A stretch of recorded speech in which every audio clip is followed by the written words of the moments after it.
Hi y'all, I am back. So this time something slightly different. A little tarot flip through of one of my favorite and most precious decks, which is the Inuyasha tarot deck. As you can see, I have quite a few tarot decks in my collection, but none matter to me as much as my Inuyasha tarot deck that I luckily got before it ran out of stock. So yeah, basically my favorite deck, it's just so personal to me. It's literally like my favorite thing simply because I do love Inuyasha so much. So yeah, I have a deck that was created by multiple artists, and it's called the Mons Across Time Inuyasha deck, I'm pretty sure. So it came in this cute little velvet bag, the tarot deck. Super cute. I'm gonna grab the tarot deck out for y'all. Okay, so this is the backs, which are nice and simple and really nice. I like the Shikon jewel in the middle. And yeah, let's get started. So we have the Fool, which is Kagome in her little bicycle, which I think is so accurate and perfect, you know, jumping into something new, like her jumping into the feudal world and just like adapting to it and just accepting what comes her way. The Magician being Moroku, accurate, love it. High Priestess having both Kagome and Kikyo, and I do really like that it's both of them shown here. They're both such strong priestesses in their own right, so yeah, really do like this photo of them. Empress, Inuyasha as a child with his mom. This is stunning, this art piece. I don't know who did it, but it's so beautiful. Oh my gosh. And of course, she is such a mother figure, and you know, it really represents the Empress. And then we have the Emperor being the great wolf demon. Matches perfectly with the Empress. Ugh, adorable. A very stunning photo.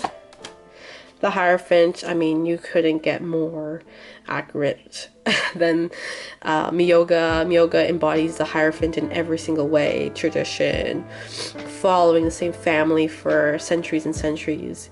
You know, he's all about, you know, it must be this way, you know, it's tradition here, tradition there. Yeah, very much accurate.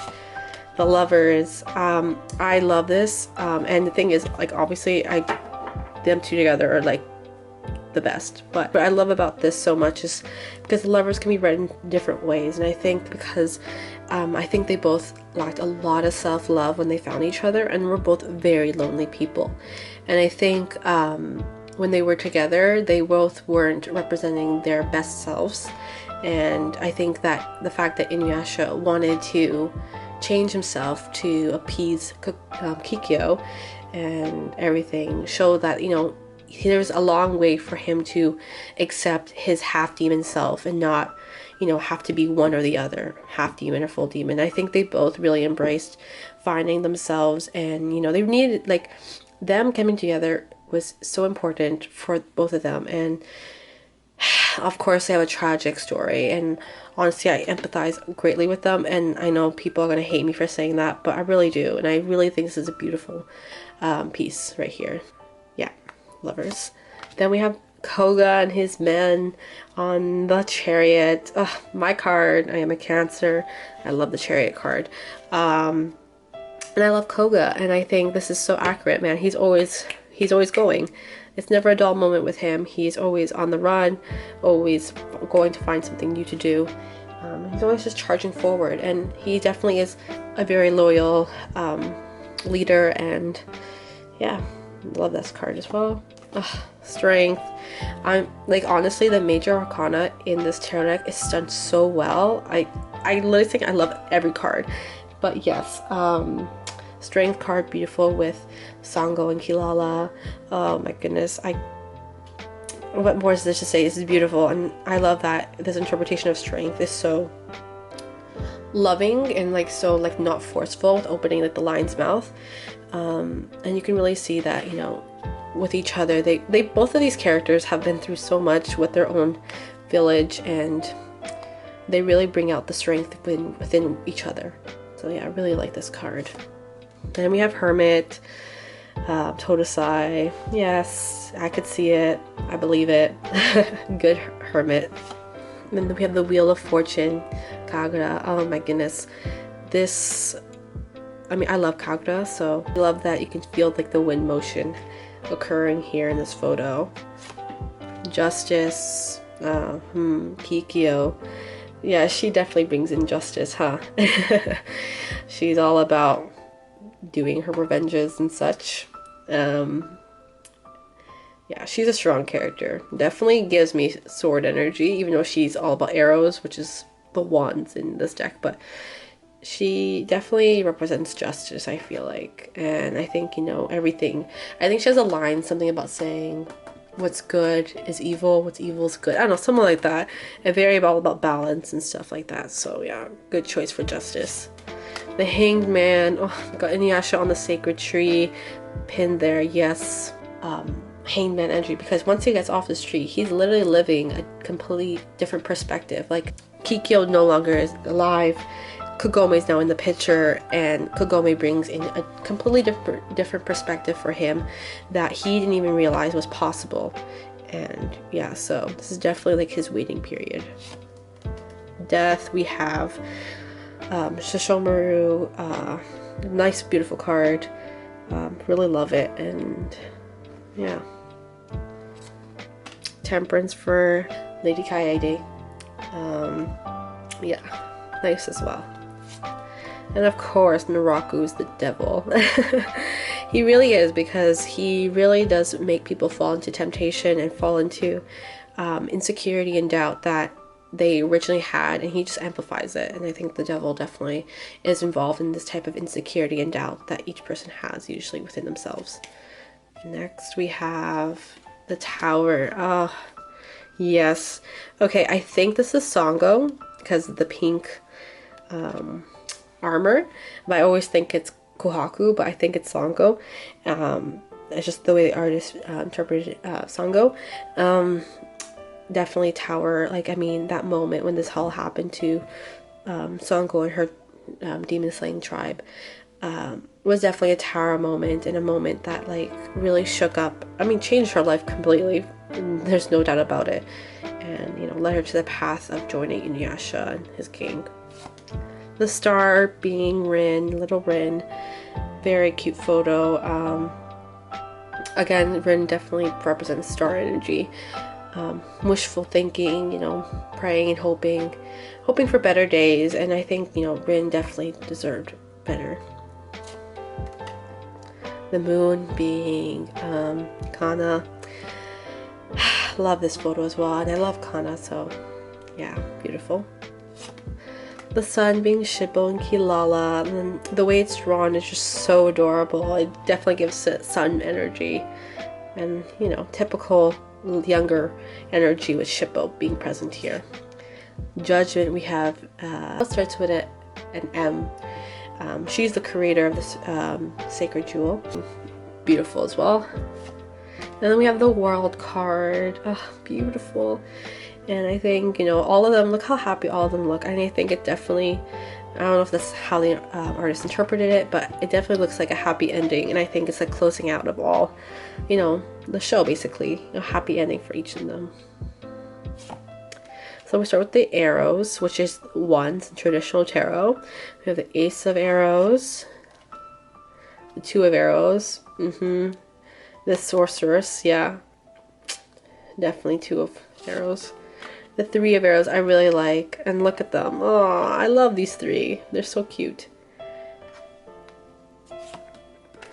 Okay, the Four of Arrows. Yep, could see that. The Five Arrows. Now, I actually can't remember who this character is, but, you know, he definitely looks like the Five of Arrows, that's for sure. The Six of Arrows, I think this is supposed to be Naraku when he's on Igumu, but I can't be for certain, or it's the faceless reincarnation of Naraku, or I'm not sure.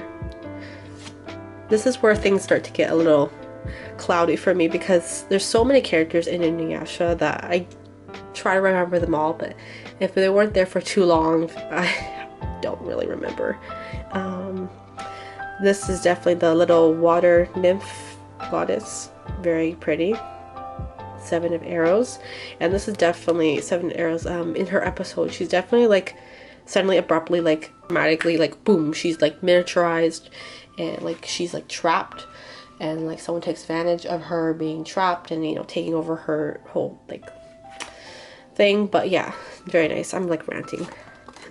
And then we have the 8 of Arrows. Definitely 8 of Arrows. 8 of Wands. Movement, flow. He is always on the move. He's always ready. He's definitely flowing energy. The raccoon. And then we have the 9 of Arrows, which I think is amazing. It is, I'm pretty sure it's Moroku's grandfather being deceived by Naraku, who pretended to be a woman. I think it's really nicely done. And the 9 of Arrows is all about keeping your guard up.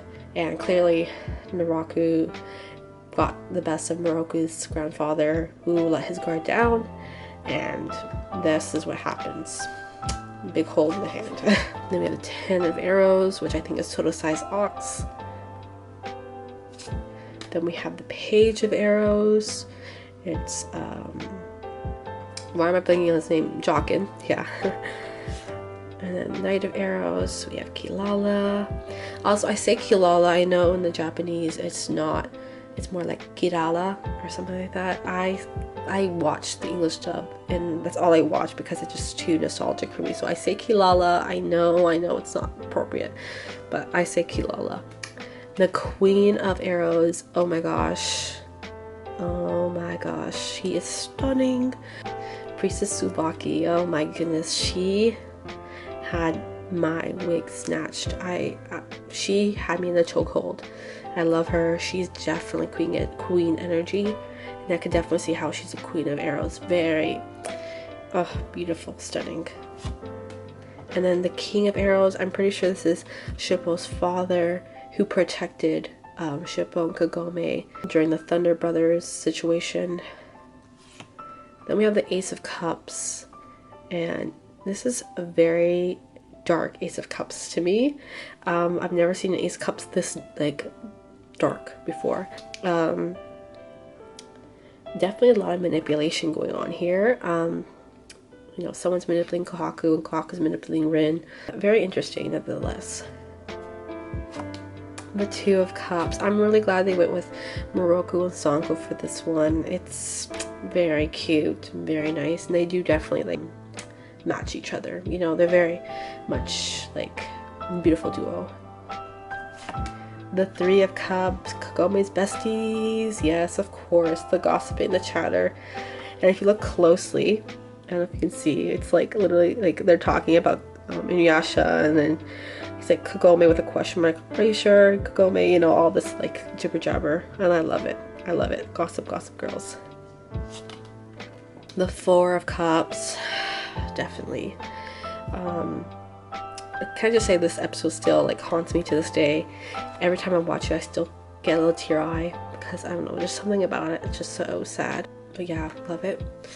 The 5 of Cups. Oh, Kagome running away from Hojo. Yeah, literally Kagome running away from Hojo. Hilarious to me. And then we have the 6 of Cups, Shippo, and I see why they did the 6 of Cups Shippo, because 6 of Cups is always nostalgia, childhood, and you know, he is the child of the group. Then we have 7 of Cups is Ayame, Koga's love interest / wife. 8 of Cups, question mark. Definitely a villain of some sort who I do not remember. 9 of Cups is, I think, Naraku's like last, what's it called? Last creation, one of Naraku's last creations. And you know what? Honestly, I do get the 9 of Cups here. Like, he's satisfied with his position, and he really was. Like, he didn't seek to be free like Kagura did, or did not seek vengeance after, you know, with Kana and everything like that. So yeah. He definitely was happy with his position. And then we have the 10 of Cups is Sesshomaru, Jokin, and Aun, with no written sight, which is interesting to me. Yeah, no written sight. Honestly, preferably that way, because I know some people interpret it in a way that I do not like. So yeah. Anyways, I honestly do see the Ten of Cups with him. I mean, by the end of the series, he is definitely, you know, happy with his life in a way that he wasn't during the series. You can see majority of the series he's questioning why his father left him, not why his father didn't leave him the sword, why did he leave to Inuyasha. You know, a lot of doubt and questions on him, and I think he definitely was just like happy with himself by the end. Like there's no doubts anymore, you know what I mean? Just happy sailing. Page of Cups, we have Sota, very cute. Knight of Cups, we have human Inuyasha. He's definitely a lot more emotional when he's in his human side. Very cute. This is from Fateful Night in Tokenko. Forget the name of the episode, the 2-part episode. You know that episode, yep. Queen of Cups, Kagome's mother, definitely. You have to be very emotionally stable and emotionally sound to be Queen of Cups, and she definitely is, and very soft-spoken and is not irrational at all. King of Cups, we have Grandpa, Kagome's grandfather, and then we have the Ace of Swords, and we have the Ace of Swords as Demon Inuyasha, which I love this imagery, very beautiful. And then we have the Two of Swords, we have Kikyo, and this is very accurate, I think. Like, I love this Two of Swords representation of Kikyo. Couldn't do better myself. Three of Swords, ooh, this is again amazing. I mean, fighting over the heart, right? Yeah, Three of Swords, broken hearts all around. Love triangle, like yikes. Then we have the Four of Swords, Onigumo, before he turned into Naraku. And this is definitely Four of Swords energy, you know, resting and like waiting for advancements. And you know, that's basically what he was doing. He was resting up, and slowly but surely he became the Naraku that everybody knows. Five of Swords, we have Sesshomaru, and I know this person, he basically, I think he's in the final act, and he's like telling Sesshomaru like, what your father did was cruel, it was cruel, I say, or something like that. They definitely fight it out, and at the end, you know, Sesshomaru gets his arm back, and he gets a beautiful new sword to go with it. Definitely redemption. Six of Swords, No Mask. Seven of Swords, we have Bankotsu and the Band of Seven, and I do love this Seven of Swords trickery thing, and not Bankotsu exactly, but his group, and I mean this guy in general. He definitely kind of betrayed the rest and such. So, and then you have Lady Centipede as the Eight of Swords. And we have, I'm assuming, I think this is Inuyasha's mother when right before the whole fire and stuff like that. But then I see these eyes, and I'm not sure who that is. So someone can correct me. I don't think it's Sango. I think it's Inuyasha's mother, but I could be wrong. Inuyasha's mother after giving birth and, you know, being betrayed by people in her court. This is the faceless, emotional Onigumo for the Ten of Swords. Then we have our girl Yura of the Hair as the Page of Swords. Love it. She's stunning. Like, get a better villain. Impossible. Forget his name. I know I should know it, but yeah, that's the Knight of Swords. The Queen of Swords, the Shomaru's mother. She looks beautiful here. I love this artwork of her. She definitely is the Queen of Swords. Cutthroat, controls the path to the afterworld. You know, she definitely knows. She is the Queen of Swords, and she knows it. And then we have the King of Swords being Sesshomaru, and that is accurate as well. I love that you can see his like dog form behind him here. And then we have the Ace of Jewels, the Two of Jewels, these two. This one gives me freaking nightmares, this little creep. Oh gosh. The Three of Jewels, yeah, I love this one. You know, teamwork and cooperation. The Demon Slayers, you know, that's what they were. They were a team until that happened. Four of Jewels, oh my god, the Thunder Brothers. You know what, I love the Thunder Brothers so much as little villains. Like, oh, I love watching that episode. I don't know what it is.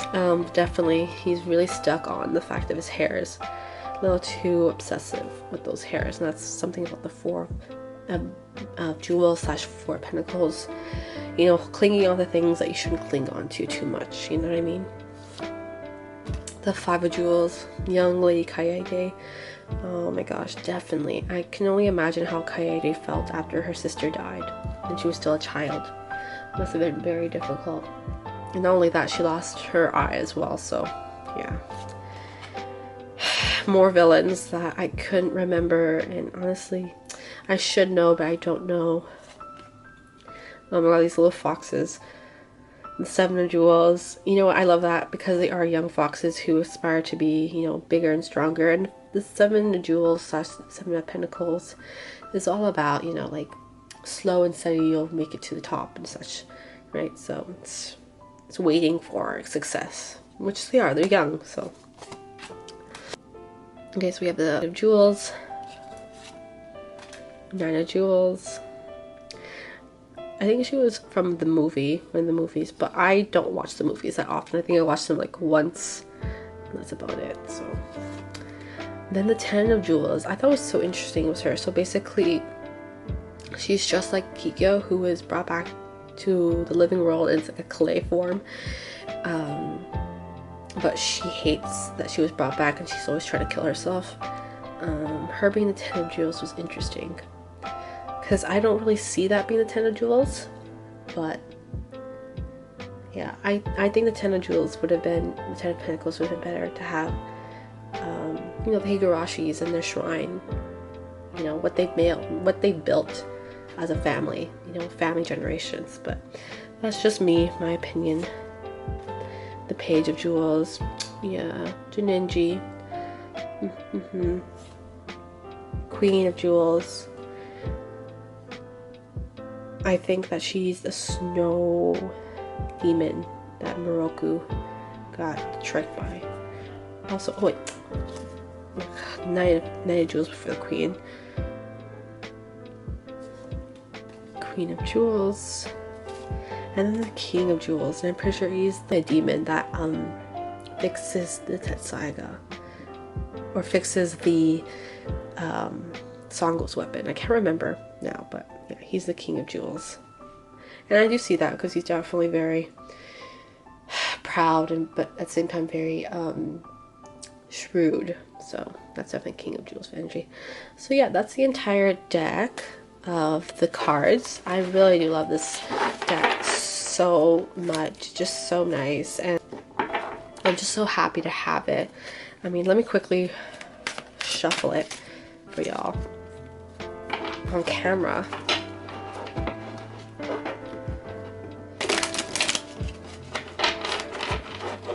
Should I do a quick little tarot? Sure.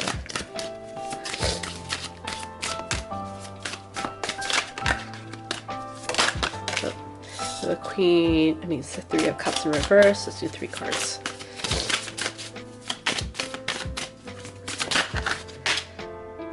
Strength.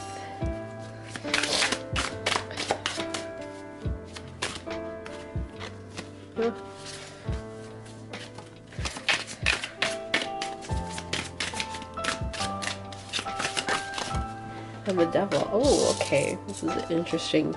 If this was a reading, I'd be like, watch out for your friends. They're talking shit about you. But yeah, that's 3 cards from the tarot deck pulled. Thank you so much for watching if you did. I know this is not exactly manga related, but just want to show off one of my favorite tarot decks. And yeah, until next time. Bye.